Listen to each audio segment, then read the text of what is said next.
Okay, so I was recording something, or I thought I was recording something, but the camera wasn't on, so much for that. Well, back at it again then. I was talking about the difference between coercion and theft, and I think they are different. It ends in the same result in a way very often, but there is a difference, I think, in that in coercion, in the example of, say, government extortion rackets, government taxation departments and so on, these are more accurately coercive relationships rather than straight out theft relationships, which doesn't make them any better. And the way I sort of reconcile this for myself in my own mind is by an example of, say you're walking down the street and a thief sees you, and for some reason that thief thinks or knows or whatever that you have money in your pocket. Say you had $200 in your pocket. So the thief pulls out a gun and says, give me your $200 or I'll shoot you. Well, you'll probably give him the $200, right? Because you don't know. So compare that to the same thief and the same $200 in the same pants pockets, but you're asleep in bed at night and your pants are slung over the chair or whatever at the entrance to your room. The thief breaks into your house, sneaks up, and takes the $200 and leaves. Well, you're not a party to that at all. You don't know anything about it except that when you put your pants on in the morning, you check and there's no $200. You have no idea where they went, if you lost, whatever. You're sort of out of it. You've been stolen from. Plain and simply, you've been stolen from, right? But there was no free will component there. You weren't involved in the transaction, in the interaction whatsoever. Not at all. At least, maybe in a dream state, but not in any empirical way.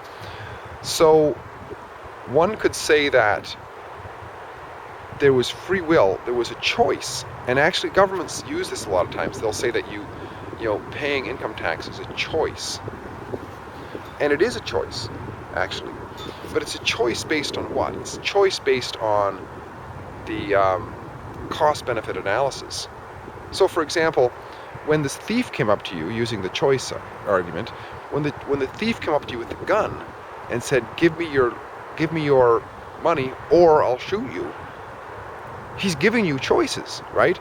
And you used your free will to pick the best choice. You'd rather have your life than $200. And that's coercion, right? It's the same thing with government saying that paying taxes is a choice, and they'll even say it. You can pay it or you'll go to jail, right? So it's not as though they sneak into your bank account and all of a sudden vaporize some of your income or your money. They just say, give us your money or else. We'll shoot you, right? Or we'll put you in jail or something, or fine you or hassle you or whatever. So I think it's a good idea to see our part in it and to realize that in many, many cases we're actually making a choice. In the case of when we're unconscious or we're asleep or whatever, we're not making a choice, I would say.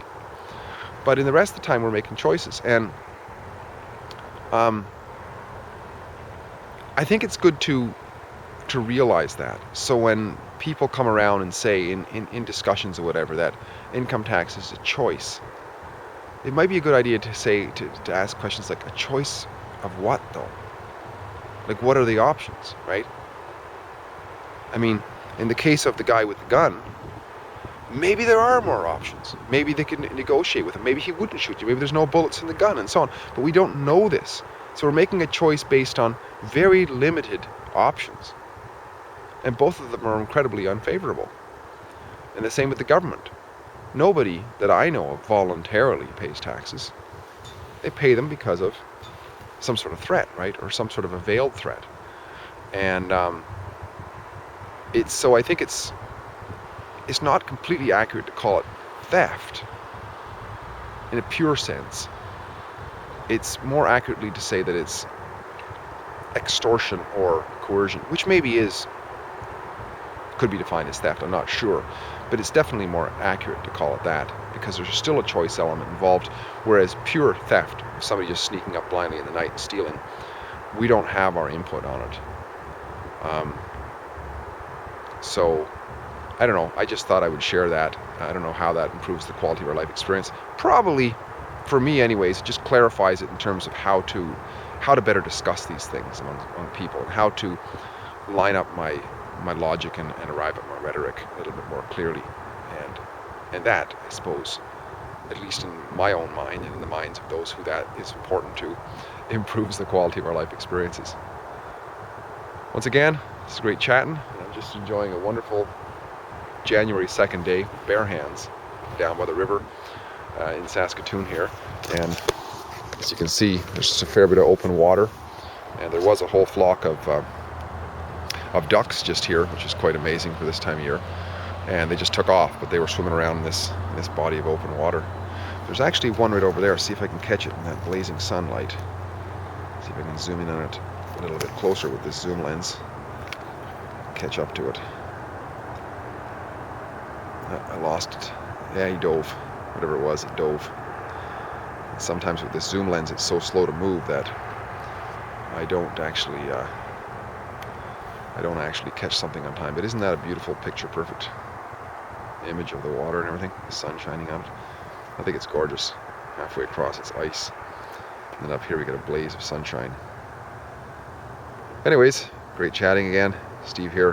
Hope you have a wonderful day. Take care. Bye bye for now.